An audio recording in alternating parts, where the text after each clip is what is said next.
ser fieles al horario y por respeto también a todos los que hacéis el esfuerzo por llegar a la hora, pues vamos a retomar en este cuarto día, en esta cuarta jornada que venimos celebrando aquí en Marbella, en estas terceras ya jornadas sobre la cultura del encuentro. Nos convoca en este cuarto día un tema muy interesante, yo creo que también muy necesario y que nos predispone de alguna manera o nos dispone a poder provocar ese encuentro, esa cultura sobre la que estamos profundizando en estos días. El título de la conferencia o de la reflexión del compartir de esta tarde se titula precisamente El silencio que conduce al encuentro. Nos acompaña nuestro querido, aunque nos acabamos casi de conocer, pero ha sido unos meses de contacto vía email, don Manuel Bellido. Él es licenciado en Pedagogía y maestro de profesión, con dos especialidades, en primaria y en educación física. Durante casi 10 años ha sido formador de formadores en diversas técnicas didácticas y metodológicas, fundamentalmente en el terreno de la inteligencia que hoy se llama corporal y de la inteligencia emocional. Le damos la bienvenida. Para nosotros es un motivo de alegría y de gozo poder acoger en esta tarde, se ha desplazado desde Badajoz, desde Cáceres, para poder compartir con nosotros esta jornada. Él es padre de familia, con 3 maravillosos hijos, de edades comprendidas entre los 13 y los 25 años, y fue educado, como muchos de nosotros, pues en la vida cristiana, en un colegio diocesano de Salamanca. Pero después se alejó, reconoce él mismo, de esa fe y de esa religión católica casi durante 40 años. Siempre Manuel ha sido un gran buscador de la verdad y ha transitado distintos caminos y distintas tradiciones que pueden ser aparentemente dispares. Sin embargo, este tránsito le ha llevado a afirmar que todo lo vivido en su vida personal pues forma parte del plan que Dios tiene sobre él y para él. Y suscribe con rotunda certeza eso que muchas veces también nosotros repetimos. Dios escribe recto con renglones torcidos, ¿verdad? Tenemos experiencia de eso todos. Él, como digo, se reencontró con la vida cristiana en enero del año 2019 gracias a esta asociación Amigos del Desierto, de la que él es el presidente administrativo. Nosotros, cuando pensamos en este tema, precisamente pensamos en ellos, en concreto en Pablo Dors, que sabéis, es uno de los grandes personajes que hoy está trabajando ese tema y lo hace espectacularmente bien. Él no podía venir por distintas circunstancias y nos remitió a Manuel, que seguro está a su altura o más, porque los discípulos ya saben más que los maestros, tú no lo sabes. Como digo, es miembro presidente de Amigos del Desierto y ha descubierto pues, su vida de oración también a través de la contemplación. Desde entonces ha seguido este itinerario espiritual que propone Amigos del Desierto y actualmente se considera un meditador, un padre del desierto moderno en pleno siglo XXI en medio de la ciudad. Qué bonita esta imagen. Enamorado de Jesucristo como maestro de la humanidad y seguidor de este camino de silencio, está consagrado a esta vocación desde agosto del 2024, dentro de esta institución, de esta asociación, como bien conocéis, Amigos del Silencio, al monacato secular del Tabor, proyecto que pretende incorporar en el seno de la vida de la Iglesia el arquetipo del monje en este mundo actual secularizado. Desde el año 2021 ejerce como presidente de Amigos del Desierto, ha sido responsable de la red de meditadores en España y actualmente se encarga de la expansión de Amigos del Desierto en América. El mensaje que yo creo que a él más le configura y con el que él más se siente identificado es que toda la dedicación que él invierte en esta institución es un servicio del que aprende a ser cada día más cristiano. Qué bonito también esto. Siempre siente, dice él, expresa él, siempre siento que todo lo que da, que todo lo que doy, me es devuelto con creces. Podríamos citar aquí aquella frase del Evangelio, ¿verdad?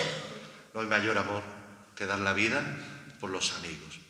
Le agradecemos, Manuel, su presencia y su testimonio también de vida esta tarde aquí entre nosotros en Marbella. Le escuchamos con atención, con el deseo también nosotros de descubrir esa dimensión tan importante a nivel personal, eclesial y yo diría también social, para provocar en nosotros el deseo del silencio y de este modo alcanzar una cultura del encuentro. Muchas gracias y bienvenidos.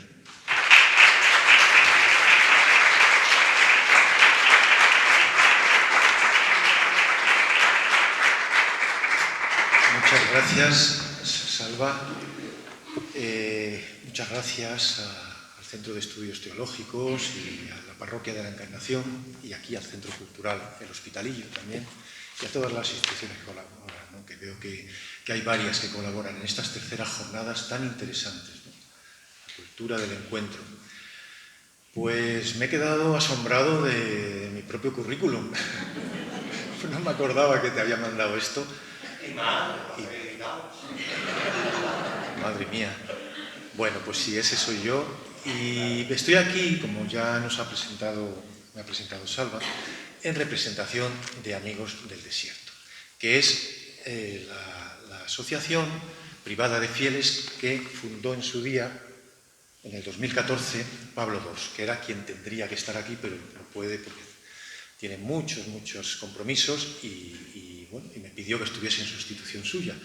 Con lo cual, pues él pone en mí una confianza terrible, ¿no? Bueno, voy a tratar de estar a la altura sí, del mensaje que transmitimos en Amigos del Desierto. Esta conferencia, esta charla, se titula El silencio que conduce al encuentro.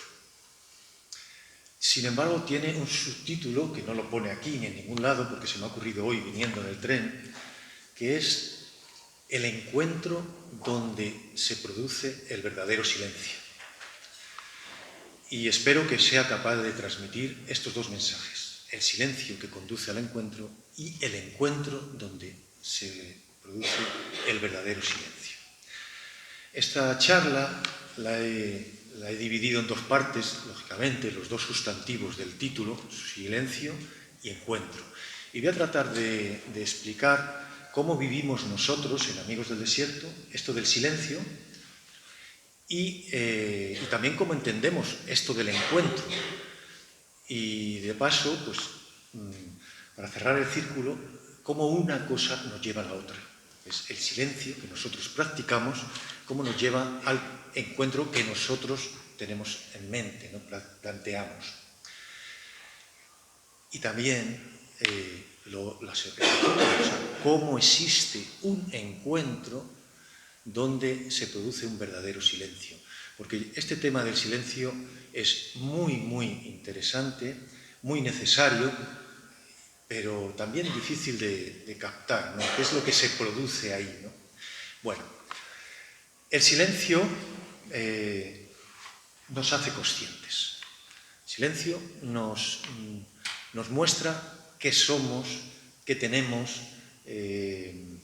cómo estamos, quiénes somos. Es decir, nos da consciencia, nos hace darnos cuenta de quiénes somos. Y esto es muy importante porque en la evolución del ser humano, querámoslo o no, se va produciendo una evolución de niveles de conciencia. Vas subiendo de nivel de consciencia. Malo sería que no lo hicieses, ¿no? Y entonces, tanto a nivel personal, a nivel profesional, a nivel humano, a nivel espiritual, este es el camino, la elevación paulatina de nivel de conciencia. Y el silencio es un espacio privilegiado para que se dé esto. ¿De acuerdo? El silencio tiene una ventaja sobre la palabra. La palabra es necesariamente autoafirmativa. Yo ahora me estoy autoafirmando aquí como presidente de Amigos del Desierto, como ponente, como representante de amigos trayendo un mensaje, etc. Estoy afirmando eso.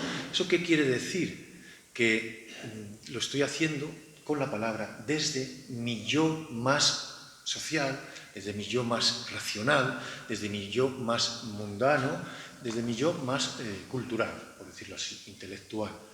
Y está bien que se sea, porque eso es lo que utilizamos en la vida diaria, ¿no? En el intercambio de ideas, de opiniones, de juicios, de afectos.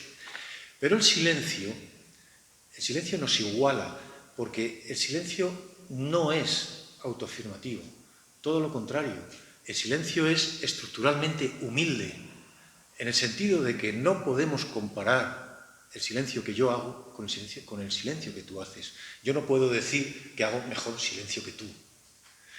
Sin embargo, sí podemos comparar la palabra que yo doy con la palabra que dé otro ponente, o valorarla o analizarla. Y el silencio tiene este privilegio de ser estructuralmente humilde sobre la palabra.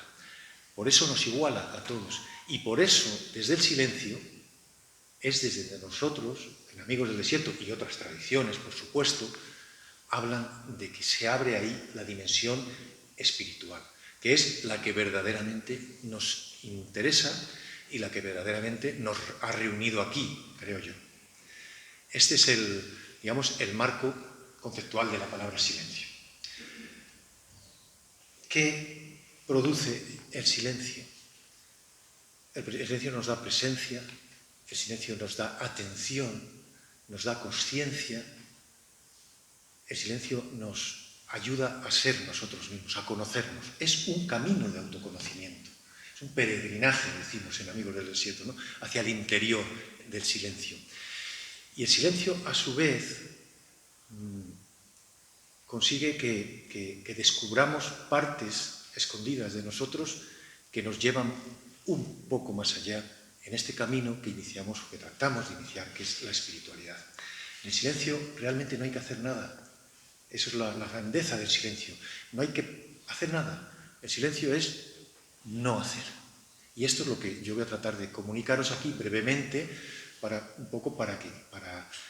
que quede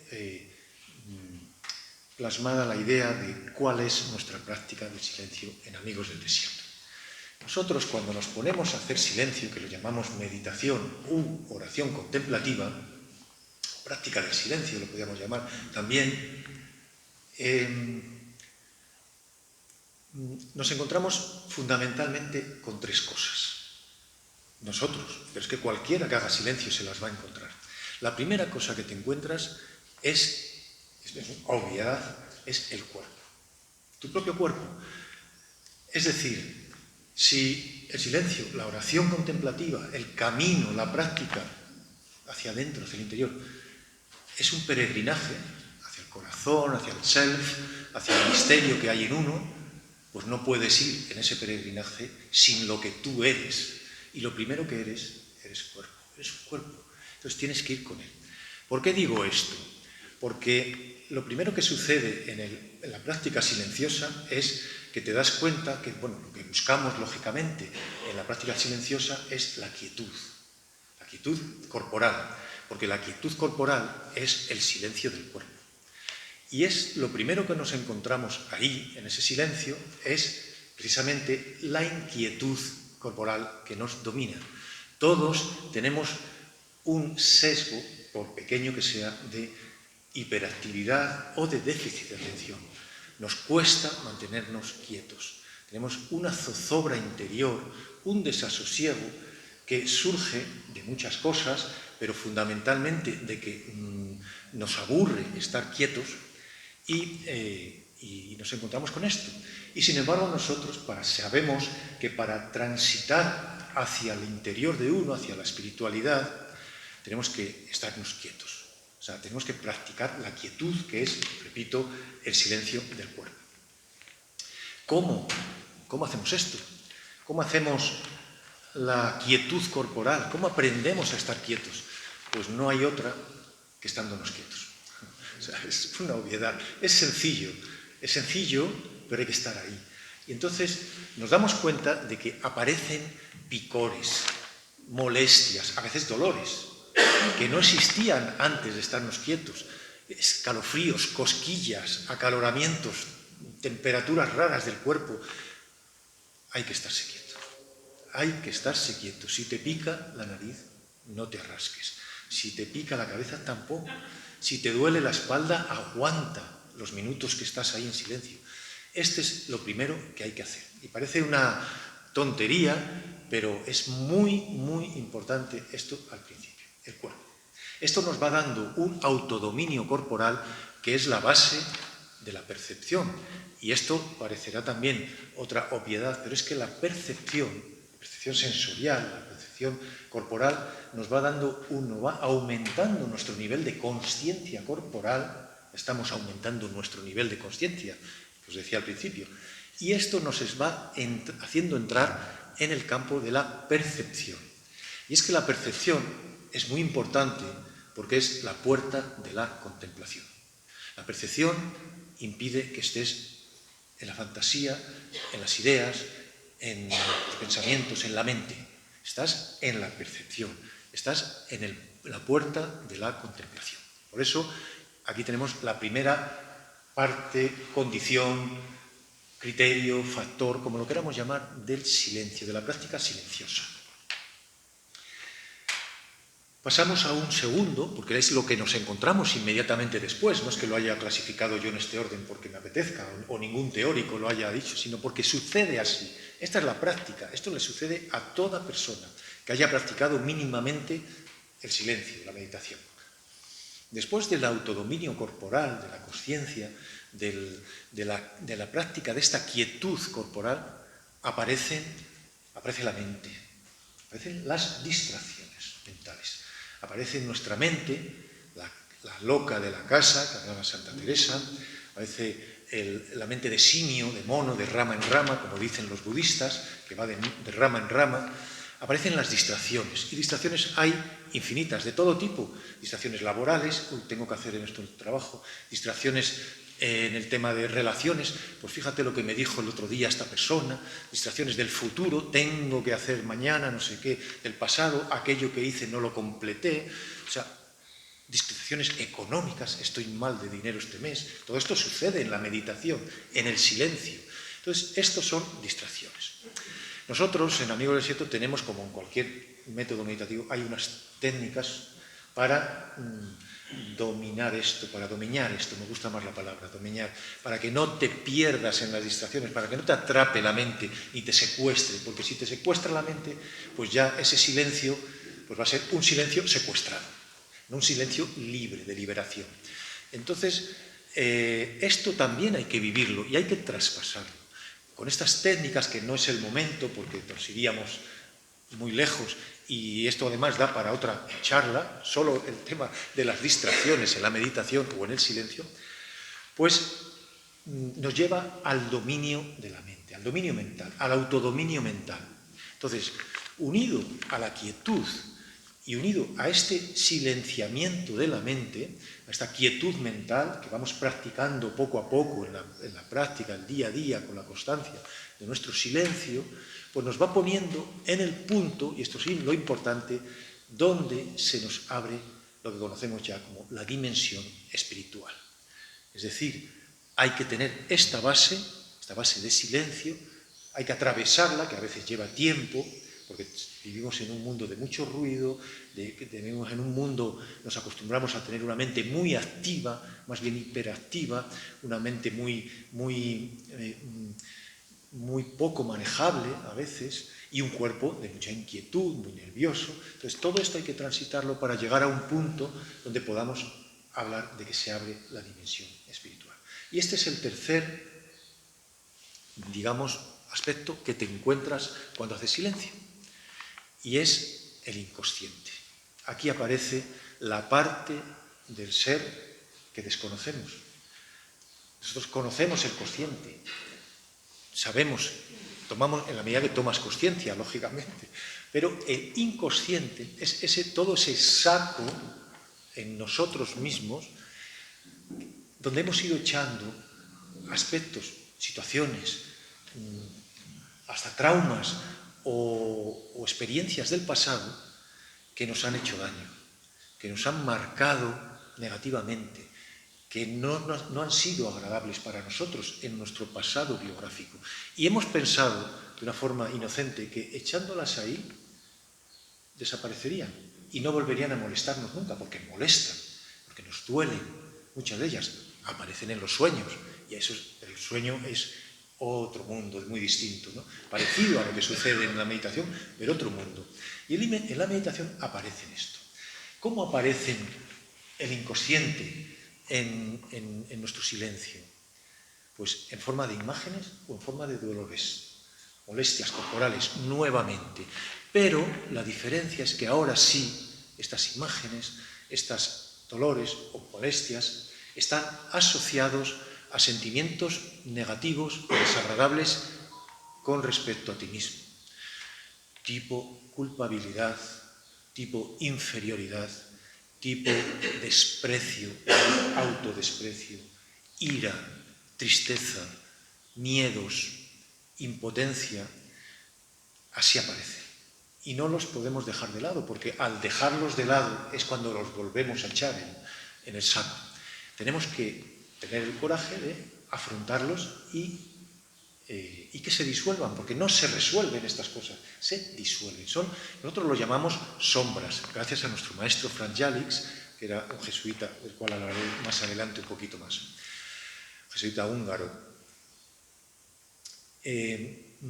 Entonces, esto lo llamamos sombras. Estas sombras, como la propia palabra dice, hay que disolverlas. Y disolverlas se disuelven con luz, porque detrás de estas sombras está la luz. La luz que nosotros metafóricamente hablamos, que no es otra cosa que la paz interior, la sanación interior, la sanación espiritual, aquello que nos permite ya entrar en esta dimensión de la espiritualidad con las heridas mínimamente sanadas, para poder afrontar todas las revelaciones o mensaje espiritual, o voz interior, o palabra, que hablaremos después mucho de la palabra de uno, la palabra que recibe uno, interior, que se van dando en este camino hacia el interior. Este es el punto central de nuestro silencio, porque con el silencio nosotros conseguimos atravesar estas sombras, y ahí detrás está la luz. Es el trabajo que se produce, el resultado, la situación que se da en una práctica silenciosa hecha con amor, con mirada amorosa, con espiritualidad, ¿no? Con aceptación de lo que uno es. Esto puede sonar a poesía, ¿no? Puede sonar a música celestial. Este tío viene aquí y nos cuenta que ha encontrado la paz, ha encontrado la iluminación, ¿no? Pero deberíamos de valorar, aquellos que practicamos el silencio, deberíamos de valorar más que lo que nos parezca todo esto de bonito, los frutos que vamos consiguiendo en uno mismo. Por los frutos les conoceréis. Os digo que el silencio va dando frutos en uno. Es una experiencia que comprobamos constantemente en Amigos del Desierto con las personas que se inician en la meditación, porque nosotros en Amigos del Desierto, no lo he dicho antes, nos dedicamos fundamentalmente a enseñar a meditar, nada más y nada menos. Y vamos comprobando, después hacemos un seguimiento, nosotros nos hacemos un seguimiento unos a otros, y vamos viendo cómo la persona va siendo fructífera, va dando frutos. Y esos frutos tienen nombre y apellidos y se pueden comprobar perfectamente en una persona con un seguimiento y con una trayectoria y, sobre todo, con una constancia. Entonces, por estos frutos es por los que hay que valorar esto del silencio, si realmente da fruto, la práctica del silencio. Bien.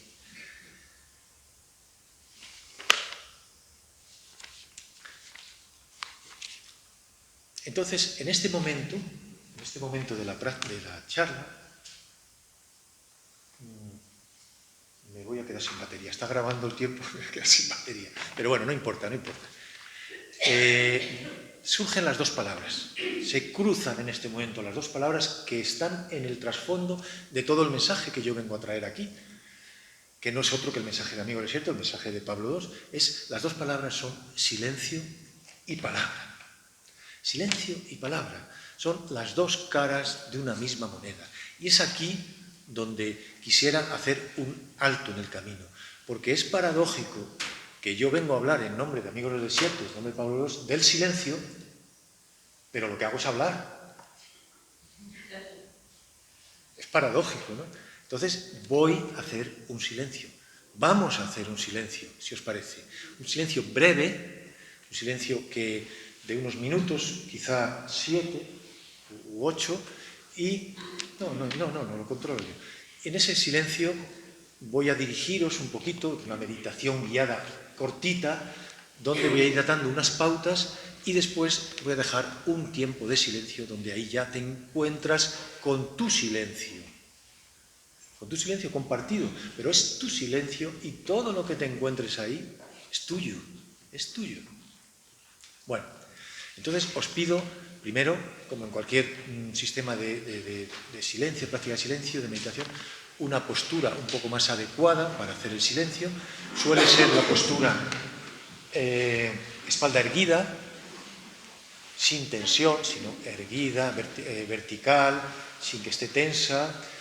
Los pies, las plantas de los pies, si puede ser apoyadas en el suelo, paralelos, las rodillas en ángulo recto y las manos, en esta ocasión, simplemente apoyadas en los muslos, una con la otra, si queréis, o incluso si hay alguien que se anima, como nosotros hacemos en Amigo del Desierto, enfrentadas unas manos, una mano contra la otra, o bien juntas o bien separadas.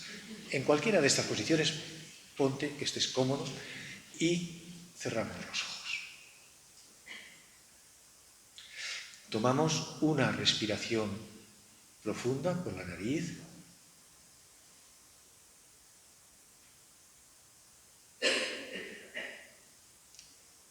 Empezamos a experimentar ya la quietud corporal, poniendo atención en ello. Para que nos sirva de relajación, hacemos una visualización pequeña. Imaginamos que algo, una sustancia, un líquido agradable, cálido, empieza a caer desde nuestra coronilla, la cabeza, alrededor de nuestra cabeza, nos va cubriendo con una sensación agradable, va cubriendo la nuca, el cuello, la frente, la cabeza al completo, sigue descendiendo por nuestros hombros, que nos damos cuenta de que están tensos y aflojamos, sigue descendiendo por nuestra espalda, que nos damos cuenta de que también hay algunas tensiones y tratamos de soltarlas, por nuestro pecho, hombros, brazos, nos va cubriendo al completo. Nos cubre también las caderas, las piernas, rodillas, pantorrillas, pies. Y ponemos la atención en la planta de los pies, en contacto con el suelo.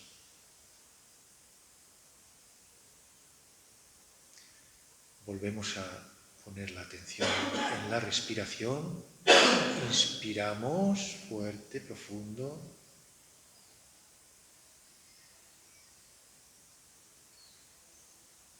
Y nuestra atención, si es posible, sigue el recorrido del aire que entra en nuestros pulmones y sale. Como si pudiésemos viajar en este volumen de aire, con el oxígeno de pasajeros.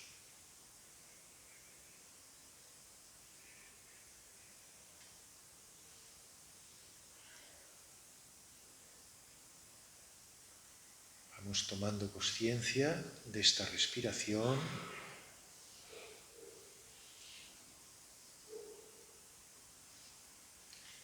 casi hasta el punto de convertirnos nosotros mismos en la respiración.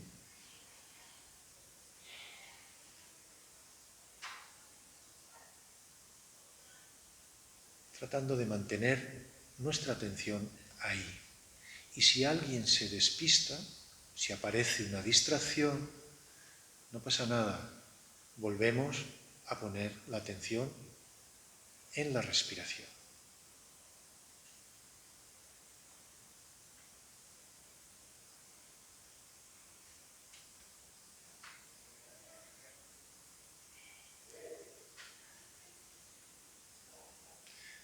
También podemos dividir nuestra atención ahora mismo y parte de la misma ponerla en nuestras manos, sentir las manos.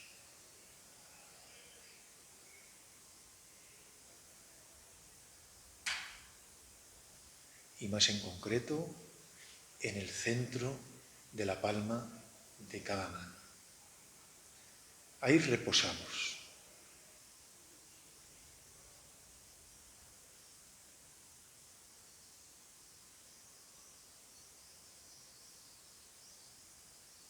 Y ahí respiramos.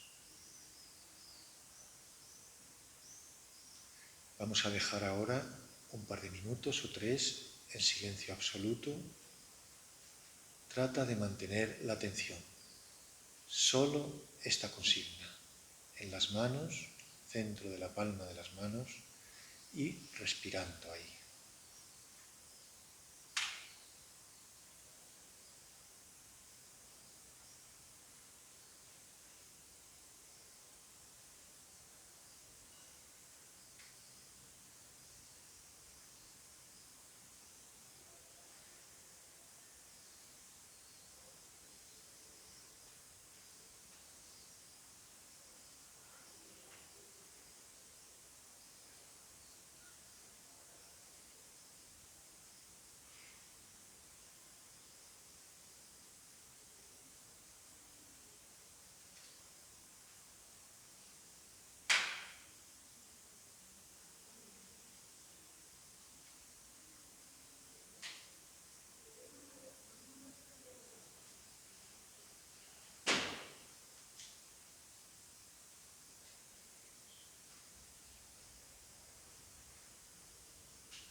Inspira profundamente 3 veces.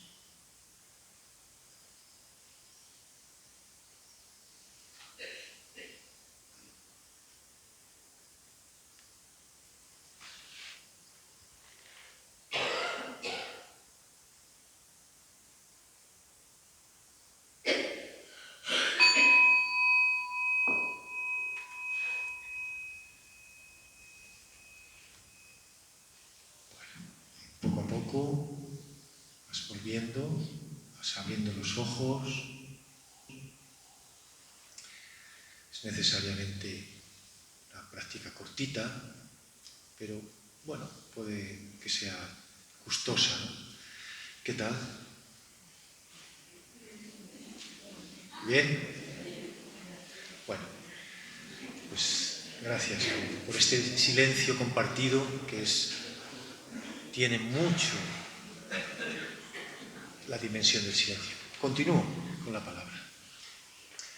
Este silencio que nosotros practicamos y que yo he planteado anteriormente a esta brevísima experiencia de silencio compartido, pues nos conduce Y es esta ya, digamos, la segunda parte de la charla. El encuentro. Pero ¿qué tipo de encuentro? Hay tres tipos de encuentro. El encuentro con uno mismo, el encuentro con los demás y el encuentro con Dios. El encuentro con uno mismo se va produciendo paulatinamente en la práctica del silencio. Este silencio que hemos vivido, todo lo que haya pasado ahí, es tuyo, eres tú. Este instante no es nadie más, no es nada, es ese tu encuentro contigo, que con una práctica más continuada pues, va evolucionando, va dando frutos, ¿no? El encuentro con los demás es la convivencia, es la chispa de la vida, es el intercambio, es en última instancia el amor. Y el encuentro con Dios pues, es el misterio de la vida. Franz Jalisch, que es nuestro maestro, que hablaba antes, fue un jesuita húngaro que vivió en Argentina, sufrió el secuestro por los escuadrones de la muerte en la dictadura de Videla y él elaboró su propio método meditativo a raíz de esa experiencia tan dura y tan fuerte, ¿no? Y se dedicó el resto de su vida a dar retiros de meditación y a trabajar con personas que eran discípulos suyos o personas que necesitaban una guía espiritual, ¿no? Y él, digamos que se hizo un magnífico experto en el encuentro con el otro. Entonces, él habla de encuentro con uno mismo, encuentro con los demás, encuentro con Dios, porque, claro, es una cepa religiosa, pero también lo podemos decir desde un punto de vista más laico, encuentro con uno mismo, encuentro con los demás, encuentro con la vida, con el misterio de la vida.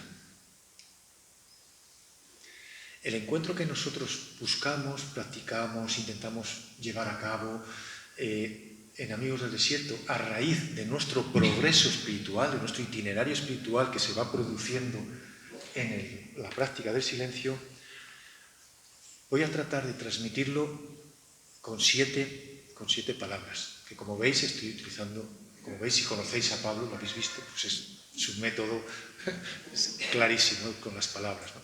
7 palabras que nos darán las pistas a ver hacia qué tipo de encuentro vamos.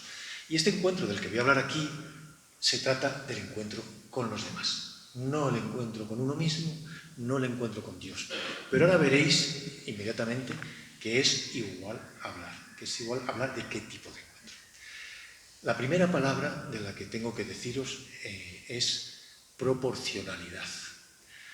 Franz Jalisch nos dice que el nivel o el amor, vamos a partir de la palabra tan grande y tan maravillosa que es amor, el amor que tienes a los demás es directamente proporcional al amor que tienes a Dios y al amor que tienes a ti mismo. Es decir, no puedes amar a los demás si no te amas a ti mismo, y a la inversa. No puedes amar a Dios si no amas a los demás. Cualquiera de las combinaciones.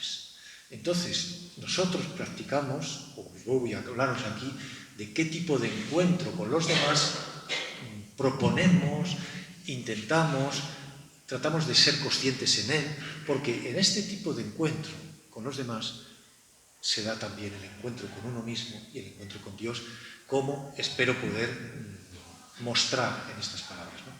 La proporcionalidad lo que nos da es el nivel de relacionalidad con los demás y con nosotros mismos. Es decir, que si es proporcional el amor a Dios que el amor a los demás, mi nivel de amor o de espiritualidad estará marcado por mi nivel de relacionalidad con los demás. Es decir, que si mi relación con los demás es muy amorosa, pues soy muy amoroso conmigo. Y a la inversa, si tengo problemas de relaciones, pues algo en mí no está funcionando bien. Por tanto, hablar de nivel de consciencia en las relaciones con los demás es hablar de nivel de consciencia en el amor a uno mismo y en el amor a Dios. Esto es muy fuerte porque normalmente separamos espiritualidad de mundanidad o de sociabilidad. Y lo que plantea este principio de Jalisch es que no, que en todo está la espiritualidad, o debería estar, este nivel de relacionalidad. Entonces, lo que se va dando si practicamos o si aceptamos este criterio de proporcionalidad es un incremento en la compasión del otro, entendida la compasión como compartir la pasión en la que vive, igual que compartir en la compasión en la que vivo. Yo la transmito y este nivel de compasión nos da también nuestro nivel de sabiduría, porque sabiduría y compasión van unidas de la mano, entendiendo que sabiduría, a fin de cuentas, es amor también. Segundo criterio o segunda palabra, aunque en este caso no es una palabra, son dos, es autonomía personal. Y es un concepto que no apunta a uno mismo, sino apunta al otro, en el encuentro. Y consiste sencillamente en creer en la autonomía del otro. Creer en la autonomía del otro es confiar en que el otro tiene los recursos, los instrumentos, la capacidad, la valía suficientes para encontrar su propio camino, para encontrar sus propias soluciones, para afrontar sus propios dilemas. Se basa en la idea de que nosotros creemos, nos han educado así erróneamente, que ayudar a los demás es una acción, puede ser bondadosa, pero una acción oportuna, necesaria. Y muchas veces en esa ayuda lo que se esconde es nuestras carencias. Eso por un lado. Y por otro lado, muchas veces en ese intento de ayuda, más grave aún, lo que se esconde es un intento oculto de dominación o una invasión en la dignidad de la persona. En fin, la autonomía personal es creer en el otro. Y al creer en el otro, estás elevando su autoestima. Y una autoestima elevada, una autoestima acorde, adecuada, pues facilita que la persona dé lo mejor de sí misma. Y si da lo mejor de sí misma en un encuentro, pues tú vas a dar lo mejor de ti mismo en ese mismo encuentro, porque tu autoestima también va a estar elevada. Entonces, segunda pauta o segunda palabra, autonomía personal en el otro. Entonces, esto quiere decir que confiar en el otro, que mirar al otro, no es un gesto de bondad. No nos engañemos. Es un gesto de contemplación. Porque estamos mirando al fondo de la persona, estamos respetando que él encuentre o ella las herramientas propias y autónomas para ser él mismo, sin que yo tenga que ser superior a él y dándole indicaciones. Por lo tanto, estoy mirándole a su fondo, a su corazón, y yo estoy haciendo un gesto de contemplación desde ahí, una mirada contemplativa. No es un gesto bondadoso, que tendrá su bondad, pero no es por esta razón, es por una razón de contemplación. Y esta es la base del encuentro. Si desde ahí dos personas se miran mutuamente, la dimensión espiritual no tiene más remedio que abrirse como una flor, inmediatamente, ¿no?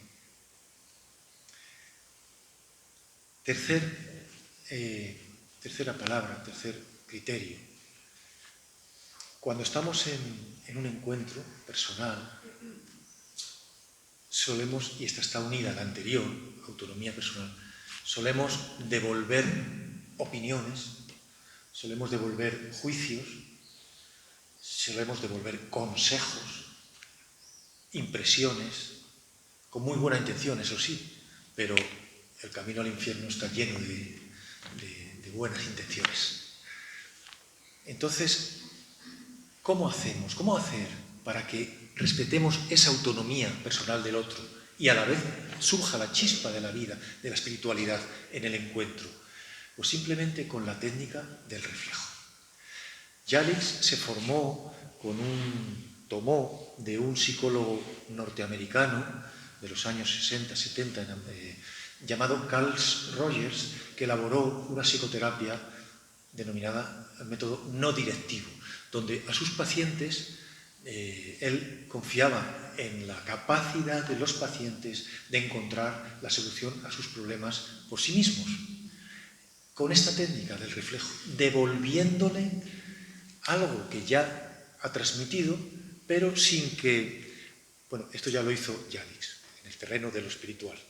Esto ya lo hizo Yalix, devolviéndole algo que le sirva a la persona para que indague, profundice, conozca más su propio camino, su propio problema, su propia peregrinación hacia el interior.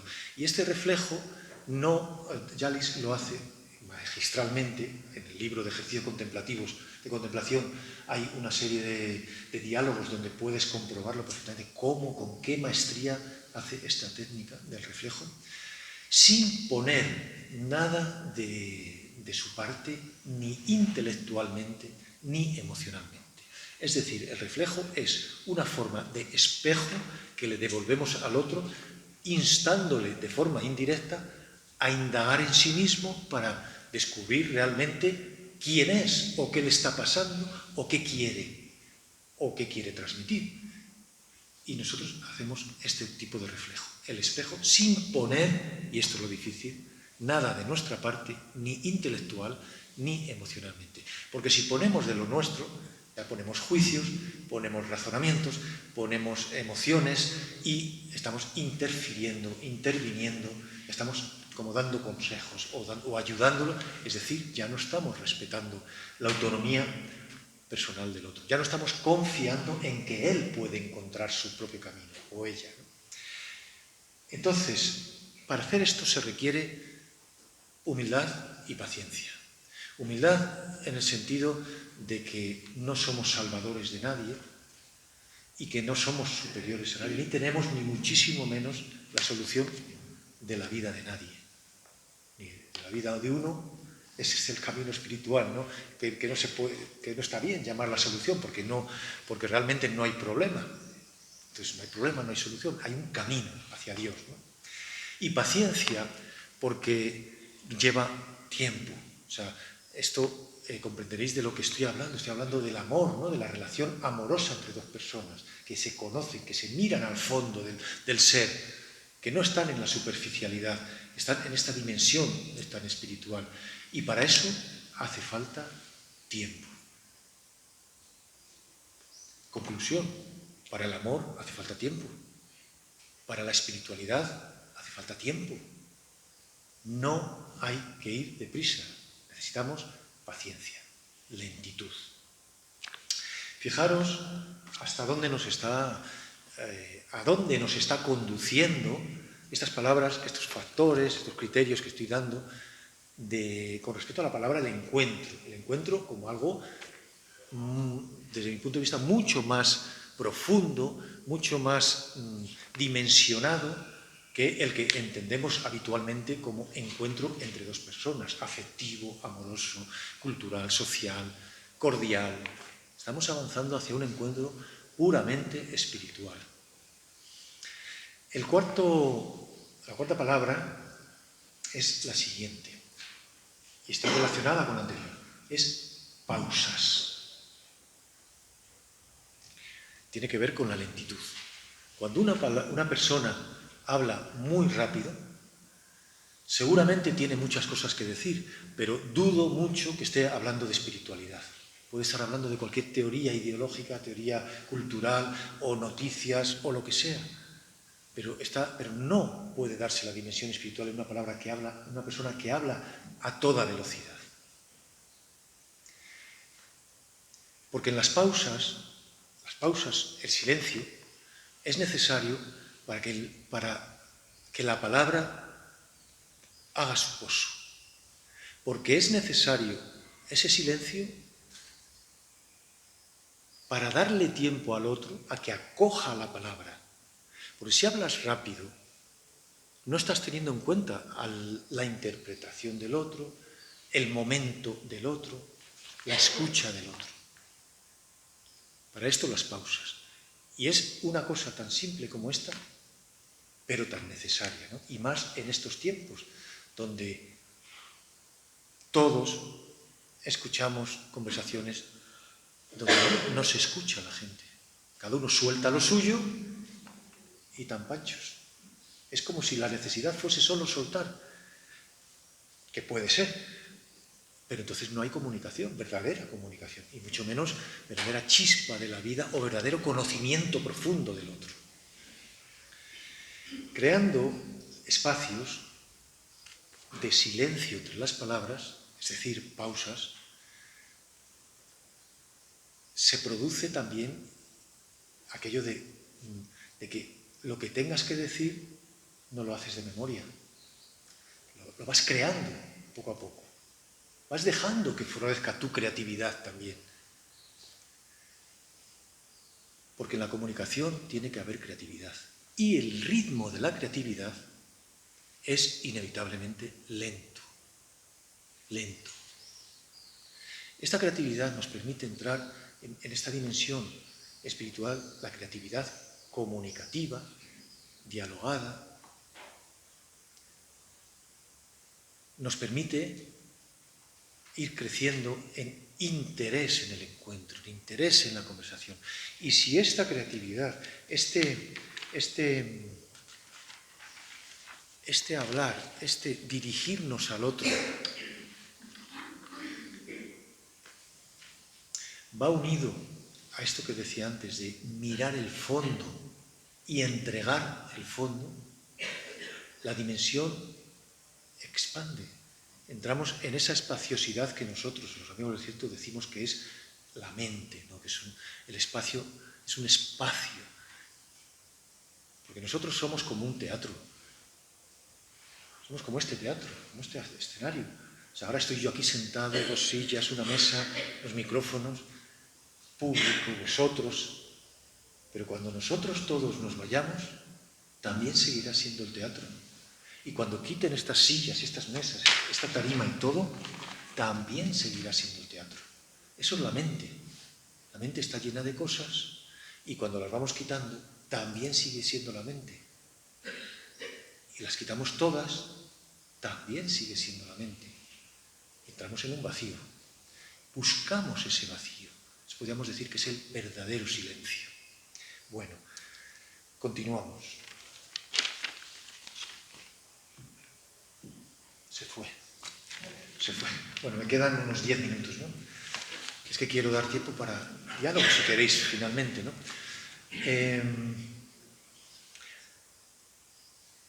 La siguiente palabra del encuentro, y esta es muy lógica, gratuidad. O sea, siempre que tenemos un interés del tipo que sea, en el encuentro del tipo que sea, pues es un interés del tipo que sea, es un deseo. Quiero encontrarme conmigo mismo en la meditación para elevar mi nivel de conciencia. Es un deseo, no es otra cosa. Este no es el camino. El camino es gratuidad, no tener ningún tipo de interés. Y he puesto el ejemplo del encuentro con uno mismo, pero podría poner el ejemplo del encuentro con los demás. Quiero, no sé, saber qué piensa esta persona de mí. Es un deseo.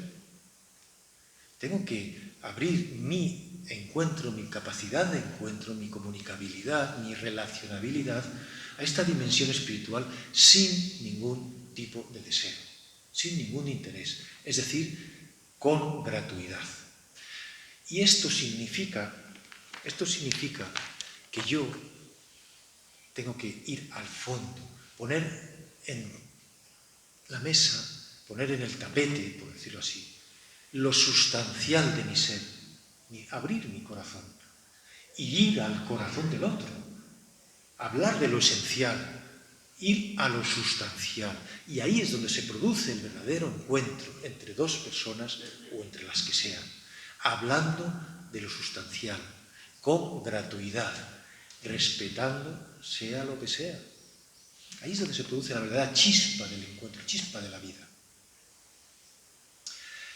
Sexta palabra sería un poco más técnica, podemos decir, y dejo para el final otra, he cambiado el orden, los que lo conocéis, no sé si lo habéis notado, pero he puesto esto de mi parte para no ser puro repetidor del mensaje de Pablo II, porque este es el mensaje de Pablo II, que nosotros lo vivenciamos en nuestros cuerpos y nuestras seres. Por eso tengo yo el coraje de estar aquí, porque realmente lo que estoy dando es un testimonio. La sexta palabra es diálogo. Diálogo que podríamos hacerlo sinónimo de encuentro, pero lo ponemos para matizar estas cuestiones técnicas en lo que es el diálogo. ¿Cómo hacer este diálogo en un verdadero encuentro espiritual? En primer lugar, lógicamente, aunque parezcan obviedades, son muy importantes, porque no sé si os habéis dado cuenta, que sí, claro que sí, supongo que desde el principio en mi charla hay pues, grandes ideas, eso me parecen a mí, y pistas y consignas muy concretas, que esto es lo que vivimos en Amigos del Desierto. Pues estas son pistas muy concretas. La primera para el diálogo es respetar al otro, que ya está dicho anteriormente, pero ¿en qué sentido o con qué concepto? En el sentido en respetar al otro es considerar que el otro es otro. Esto es muy fuerte también, muy obvio, pero de tan obvio lo obviamos. Y al respetar al otro en este sentido, estamos considerando todas las diferencias que tiene el otro con respecto a nosotros y dando el valor precisamente a esas diferencias. En nuestro diálogo, también como un factor, como un criterio práctico, tenemos que, esta es muy parecida y me gusta mucho, pues muy colaboradora de aquello de las pausas, ¿no? Suavidad. Suavidad que en el diálogo es lo contrario a violencia verbal. Y la violencia verbal a veces no es solo con palabras feas, también es con actitudes o con mensajes. La suavidad es también lo contrario a la complejidad. A veces nos encontramos en un diálogo con personas que no entendemos realmente qué es lo que nos quieren decir. Es decir, en positivo, la suavidad es sencillez en el diálogo. Que podamos entendernos sencillamente, sin complejidad. También en el diálogo está el criterio de la progresión. Hay muchas personas que al dialogar, no es que lo hagan intencionadamente, pero parece que no lleva a ningún puerto el diálogo, pasan de una idea a otra, de un mensaje a otro, de un pensamiento a otro, con un desorden que hace que el diálogo sea más árido. Entonces, la progresión es ordenar nuestras ideas, ordenar nuestro argumento, ordenar nuestro mensaje, ordenar nuestra palabra. Porque aquí estamos hablando de que el silencio que lleva al encuentro lo que está haciendo en nosotros es introducirnos en la espaciosidad que somos para que ahí descubramos nuestra palabra.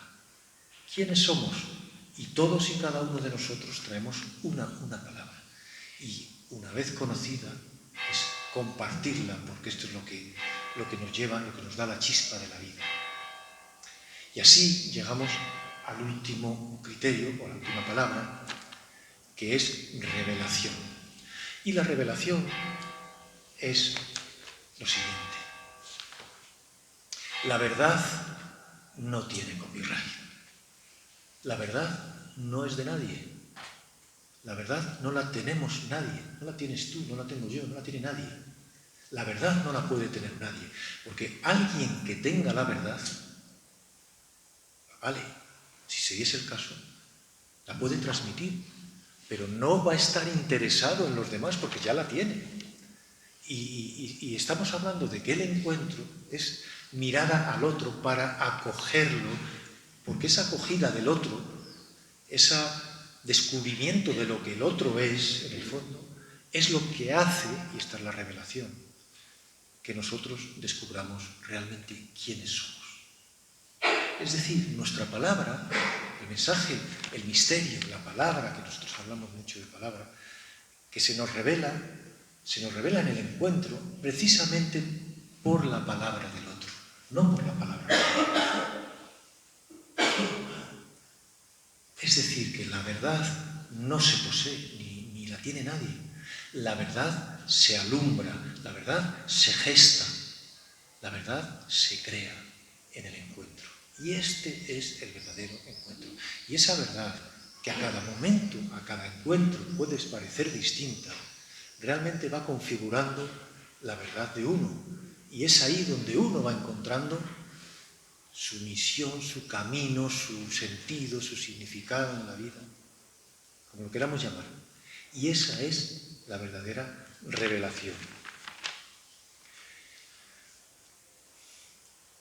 Esta es, y ojalá lo haya sabido transmitir, la perla que yo traía para vosotros hoy.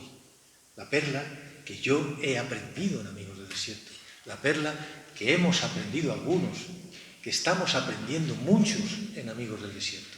Y que en otros sitios, ojalá también lo estéis aprendiendo, pues a raíz de conocer el silencio, de conocer el verdadero silencio donde te encuentras contigo mismo, y eso te permite encontrarte con los demás a este nivel más espiritual, más de amor, más de Dios. Y ojalá que todas estas palabras nos lleven a nosotros, a todos, pues a la verdadera palabra. Y ojalá que podamos encontrar pues, esa verdadera palabra en el encuentro con Dios, en el encuentro con la vida.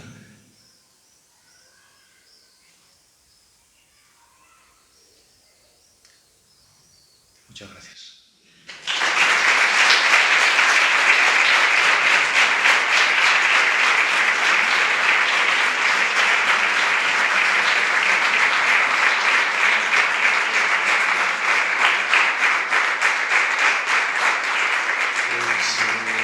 Creo que he hablado unos 50 minutos, como se ha ido el cronómetro. A mí personalmente me gustaría escucharos, algunos, no muchos, porque si no podemos... Pero el que quiera, lo que le ha sugerido, un feedback libre, una crítica, no importa, no me importa.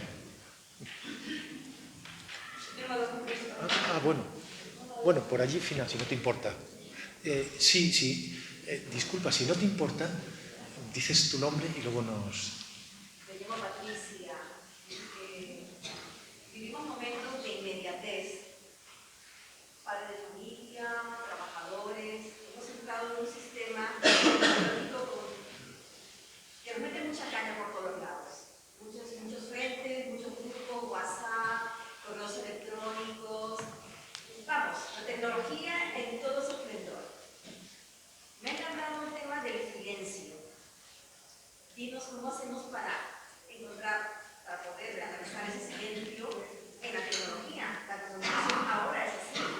Entonces, cuando tú hablas con una persona, esa persona viene acelerada y te cuenta, y no le puedes decir stop, ¿no? A ver, vamos a enterarnos en qué te puedo ayudar o cómo, inclusive yo también puedo pedir ese auxilio, ¿no? De ser escuchada, pero claro, vivimos en una inmediatez. ¿Cómo hacemos? Porque todo está globalizado. Y yo creo que el tema del silencio es muy importante. Pero me parece que todos vivimos en un momento donde la tecnología, de alguna manera, no colabora. ¿Una sugerencia? Sí, gracias.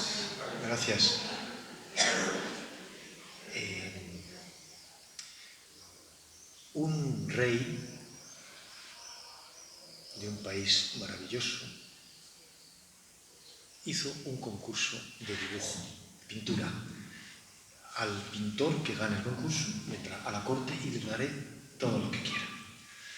Entonces, durante un tiempo, allí los mejores artistas del país pintaron sus mejores cuadros, paisajes, animales hermosos, situaciones preciosas. Y llegó la hora de dar el resultado, el veredicto de quién había ganado el concurso. Y el concurso lo había ganado un cuadro que no era el mejor artísticamente, no era el más grande, el más bonito, el menos colorido, era un chorro de agua que caía y nada más. Entonces, claro, toda la gente que dice, pero bueno, ¿cómo ha ganado este señor con este cuadro que no es más que un chorro de agua que está cayendo? Pero vamos a ver, los demás son unos paisajes hermosísimos. Entonces, claro, al rey le pidieron que explicase aquello. Y dijo, bueno, ha ganado este cuadro porque es el que guarda dentro de sí la mayor belleza. Porque ninguno, os habéis fijado, que detrás del agua que está cayendo hay un pajarito que está cantando alegremente su canción y le importa un rábano el ruido que esté haciendo el agua. Es decir, nosotros en Amigos del Desierto hemos descubierto que en esta sociedad tan ruidosa, que nos contamina, que nos inquieta, que nos pone nerviosos, que nos... no sé si la única, no me atrevo a decir la única, pero la mejor forma de aportar a esta sociedad, que es lo que tú dices, es guardar nosotros nuestro canto como pajarito detrás del agua que está cayendo. Nuestro silencio interior. Si yo guardo mi silencio interior y soy capaz de trasladarme con él allí donde vaya, pues ya no voy a necesitar decirlo, lo podré decir, pero con mi presencia, con mi actitud, con, no sé, de alguna forma misteriosa, mi silencio se contagia el ruido, no a la inversa. Estoy hablando de un camino de por vida, de una práctica disciplinada, pero hay que hacerlo. Entonces yo os animo a que hagáis silencio en vuestra casa todos los días. Nosotros hacemos 25 minutos. Al principio, a los retiros de iniciación que damos, a las personas que pasan por el retiro, les decimos, tienes que incorporar esto, si quieres, lógicamente, en tu vida, 25 minutos al día. Te quedan, a ver si me acuerdo, porque aquí en Colombia lo hemos calculado un día en una charla, no me acuerdo, no sé cuántos minutos al día te quedan libres, pero te quedan 23 horas y 35 minutos. Libres al día para que tú hagas lo que quieras. 25 solo. Fíjate, dedicamos muchos a cosas inútiles. 25 solo cada día. Y eso te hará fortalecer tu silencio interior con el cual podrás afrontar el ruido exterior. Esto es lo que me sale contarte. Mire usted, con todo respeto, he escuchado con muchísima atención, muchísima, pero hay un montón de cosas que a mí se me ocurren que son contra espadas, es decir, que no son algo parecido de el silencio es también soledad, pero eso es también una pena. El silencio, perdón, el silencio es... También soledad. Ah, también soledad. El silencio también es soledad, y eso es una pena, ¿verdad? Es muy elemental lo que estoy diciendo, muy elemental, pero me llama la atención, y a mí se pueden hacer cosas que a mí me parece que me ha surgido una imagen, quizás el budista que está allí, que lo vemos muchas veces en películas y tal, y entonces, en fin, disculpen ustedes, lo quería decir algo así, porque no me he llegado a convencer, yo, ¿verdad? Eso yo, nada más. Y si no hablo con alguien y no le oigo y no le presto atención o no le contesto, me parece que lo que soy es una persona social, que me relaciona con los demás. En la armonía, perdonen ustedes, no sé. No, hombre, no, perdón ninguno, no tiene usted que pedir perdón. O sea, es su palabra y yo la acojo perfectamente, sin ningún tipo de problema. Me parece muy bien. Es más, creo que enriquece la charla que he dado, que hay alguien que no le haya llegado. O sea, para mí esto me enriquece también.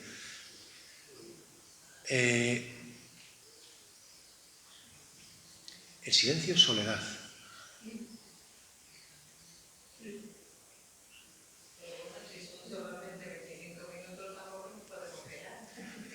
El silencio es soledad. Yo puedo hablar de mi experiencia. Nunca en mi vida había hecho un retiro en soledad. Y desde que estoy en Amigo del Desierto es algo que practico cada vez con más gusto. Soportarme a mí mismo, solo, sin nadie a quien culpar, sin nadie a quien echar la bronca, tratando de entender que esa soledad, la única vía que me queda es entenderme, aceptarme, acogerme con mis defectos, porque es que no los voy a quitar así porque me vaya a un monasterio allí, conmigo los defectos, ¿no? Entonces, esa soledad es de verdad que si uno la practica con el silencio, claro, con un maestro, o sea, yo me voy solo, antes de entrar a mi sitio me iba solo, no lo había hecho nunca, pero ni se me ocurrió, pero si me hubiese ido, pues a lo mejor hubiese tenido problemas psicológicos, ¿no? ¿Qué hago yo solo allí? ¿Qué agobio? Pues con una guía espiritual, con alguien que te guíe, con un maestro. Esto es gozoso, os lo aseguro. Entonces yo la soledad me parece que es un don. Y lo del budista, la imagen que le ha venido, me parece muy bien que le haya venido esa imagen.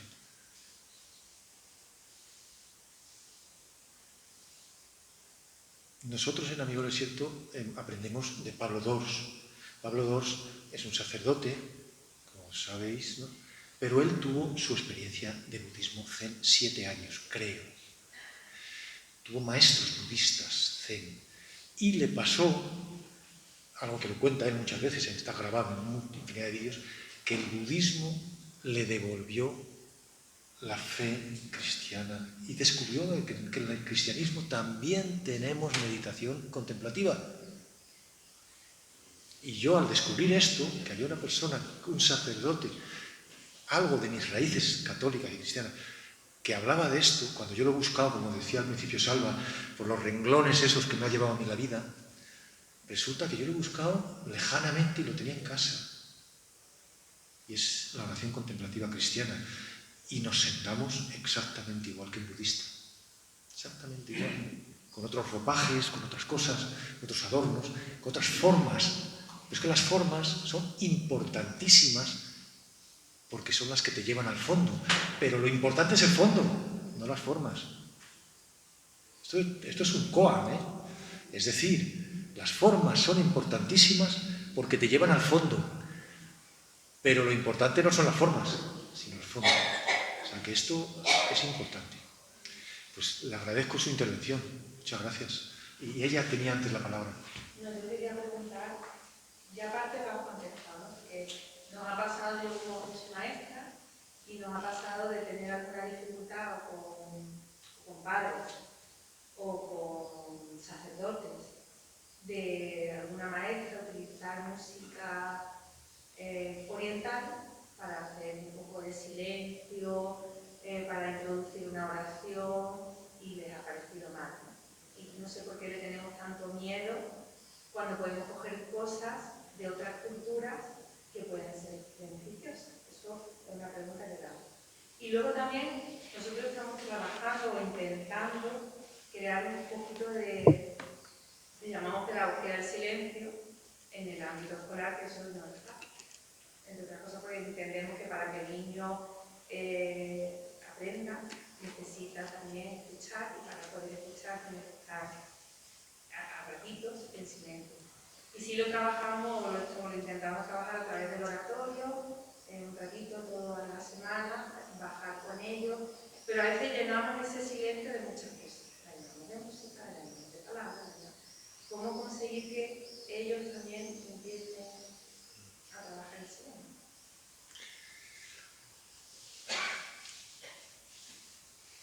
Dos cosas muy profundas. La primera, que a veces se molestan por usar un tipo de música o por un tipo de gesto, de gestualidad, una cosa de otra cultura.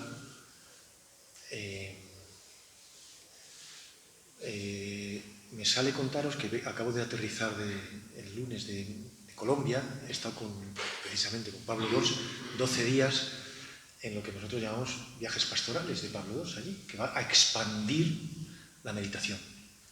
Esta oración contemplativa, esto mismo que estoy haciendo yo aquí, y allí una parte del viaje ha sido patrocinada por la Archidiócesis de Bogotá. Y la historia es que el que ha creído en esto ha sido el cardenal, es el que ha facilitado, pero nos puso, lo digo porque para mí Pablo, como le acompaño, pues me dice, siéntate aquí al lado mío, ¿no? Delante del clero de Bogotá, el clero, invitados todos, ¿no? Y delante varias charlas, ¿no? Y allí, claro, salió este tema, ¿no? de los miedos, de que eso no es cristianismo, muchas cosas. Os voy a decir la respuesta de Pablo, porque a mí me parece muy valiente, muy clara y muy directa. O sea, rechazar cualquier aspecto de sabiduría de otras tradiciones es una solemne estupidez hoy día. Y con eso está dicho todo. Eso respecto a la primera. Lo cual no quiere decir que nos convirtamos a otras religiones, que es otra solemne estupidez, lo que acabo de decir. O sea, porque yo un día, no sé, me ponga un kimono, no me voy a convertir al budismo zen japonés. En fin, creo que hay mucho prejuicio todavía en nuestra cultura española, en nuestra cultura católica. Y ese es el reto de la Iglesia Católica Española.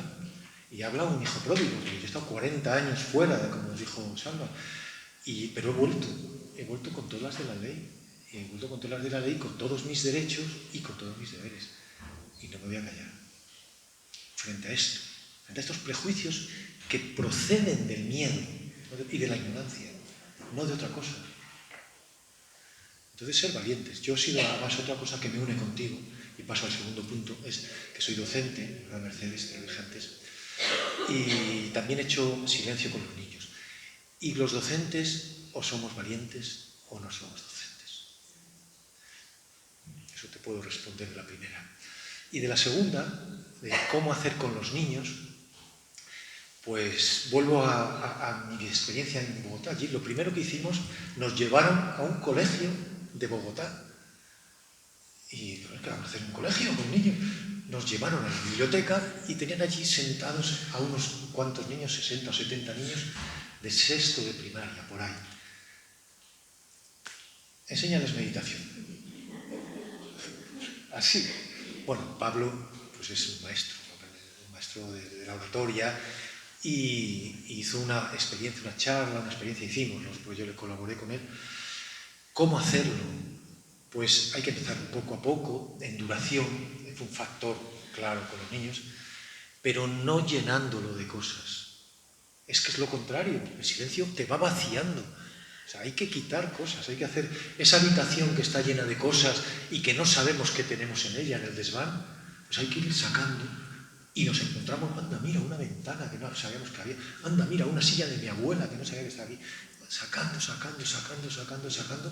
hasta que te encuentras con lo que hay y te descubres más a ti mismo. Pero los niños igual, poco a poco, introduciendo con una práctica diaria, pero que viva en el silencio.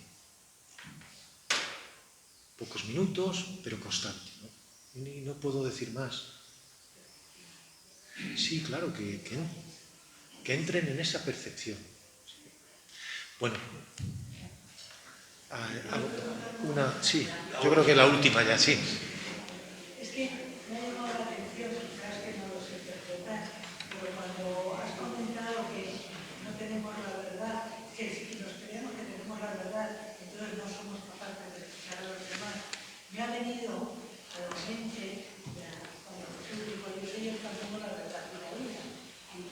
más darse a los demás que Jesús. ¿Cómo se interpreta eso? ¿Lo estoy interpretando mal? No lo estás interpretando mal. Es que Jesús es el camino, la verdad y la vida. No es lo mismo pensar que yo tengo la verdad que Jesús es la verdad. Es que tú, como Una cosa, el verbo ser o el verbo tener. O sea, ¿cómo es? es que yo creo que lo que hacemos en el camino espiritual es ir encontrando nuestra verdad. Ir encontrando la verdad. Y poco a poco se te va revelando primero quién eres, qué haces en este mundo, en qué crees, y se te va revelando. Y nosotros los creyentes pues tenemos el maestro de maestros, que es Jesucristo. Entonces Jesús sí que es la verdad, pero yo tengo que encontrar mi verdad para poder decir que yo al final soy el camino, la verdad y la vida. Pero claro, ahora mismo no puedo decir que yo tengo la verdad y te la he traído y te la doy a ti, porque primero no la tengo, porque mi vida es el camino, mi vida es la búsqueda de la verdad, y la tuya también. Digamos que cuando se llega a poder decir yo soy el camino, la verdad y la vida, es que ha llegado a la iluminación de los budistas. Es que no sé si contestarte a eso. No, yo creo que cuando uno ama de verdad, experimenta el amor de verdad, sea a tus seres queridos, sea a una puesta de sol, sea un vislumbre de verdadero amor de verdad, entonces ahí es cuando ya dices, si es que no importa lo demás, no importa el camino, no importa el final, no importa que haya... No, me voy a quitar de la cabeza todas estas metas que me he propuesto de llegar a ser un sabio, ¿no? El amor te inunda. Entonces, esto quizá, si pudiésemos decir que hay una búsqueda, pues ya la búsqueda del amor. Lo demás no te puedo decir, porque creo que no ayuda. O sea, no hay un final, no, ya llegué a la iluminación. Creo que no. Gracias.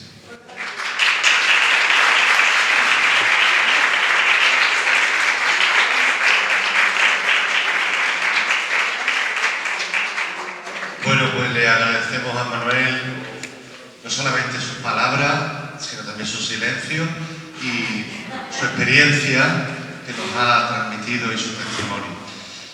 El objetivo de estas jornadas, como bien sabéis, es profundizar, acercarnos, al menos aproximarnos a aquellos elementos que pueden ayudar, favorecen, pues eso, el encuentro y la cultura del encuentro en el sentido amplio. Mañana, precisamente la última charla que ofreceremos, la última conferencia, la dictará don José Emilio Cabra, también profesor de Teología Espiritual en nuestro Centro Superior de Estudios Teológicos. Muchas gracias por todo, de verdad con cariño, y gracias